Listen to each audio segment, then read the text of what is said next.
I thought we did okay. Had 16 turnovers, 4 by Brandon Peterson, which that didn't really affect us on the press. That was more in the half court when he got careless with the ball. The other 4 were by Ed Townsend. And, he had one at the end there where he tried to make a pass for a guy shooting a layup when the game was done. So let's say he had 3 turnovers in the game when the game was viable. With the pressure he felt, I didn't think that was bad. Yeah. So the other guys had spread out 1 and a couple of guys had 2, but I thought for the most part we handled it fairly well.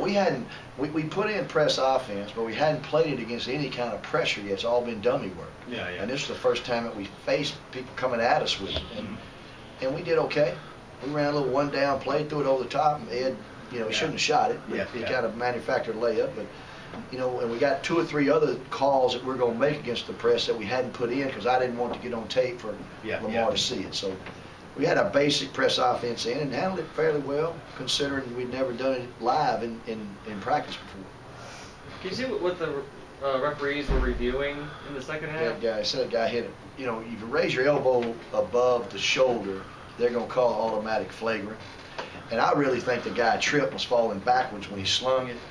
I didn't really think it was that intentional, but they thought. But they're told now, anytime it's above the shoulder, it's automatic. So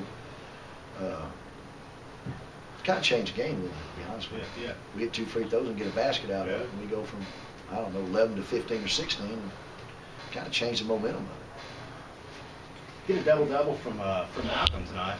How do you think he's responding to sort of taking on a bigger role? Well, he's better tonight. Slowed down second half. He rushed a couple things first half. Second half, he got in the paint. And, he's not the most lateral movement, quick guy out there. So he's got to be a little bit more deliberate. And because of his strength and his size, he can afford to be a little bit more deliberate. Yeah. I tell you what he does do, too. He can come from the weak side. He can time shots. He's not a high-rise guy, but he's got that great timing on blocks. And we just need he and Pete both to learn how to play hard and smart and with a great deal of intensity without fouling carelessly. We need them in the game. We don't have the luxury to roll guy.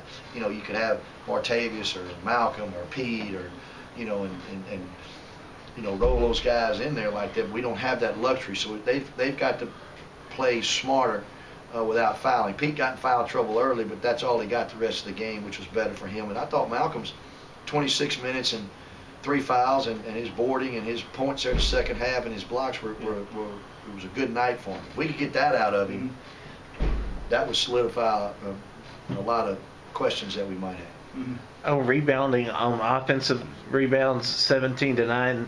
They out-rebounded you there. Yeah, they had 10 the first half and they took out 7 the second, but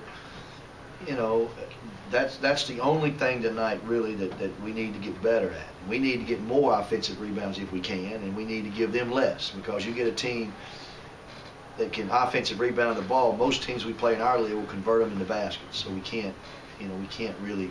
We've got to do a better job at that. Trey had 24 minutes out there tonight. What did you think of his performance? How's he coming along? Thought it was fine. I was pleased with his 24 minutes, 14.6 rebounds. For a guy who's only practiced half the time, it's a good night, and we need him to be at least that consistent if we possibly can. And with 10 minutes to go, I just got him out. We were going to win the game, so we just got him out and told him to do whatever you need to do treatment-wise with him.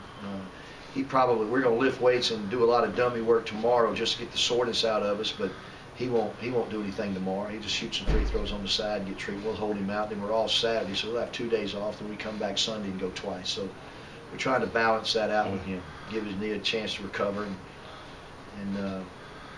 But it was a good game for him tonight. He said he had no pain. He felt pretty good, so that was good. As a rebounder, he was important for you last year, but how important has he become this year now with his ability to get in the paint and rebound? Well, he and Marcus Hooten both. Marcus Hooten had 5 rebounds tonight. I think both those strong guards are going to have to get in there and help us rebound the ball to take up for some of that other size factor that we didn't have. We don't have that. Just overall, what are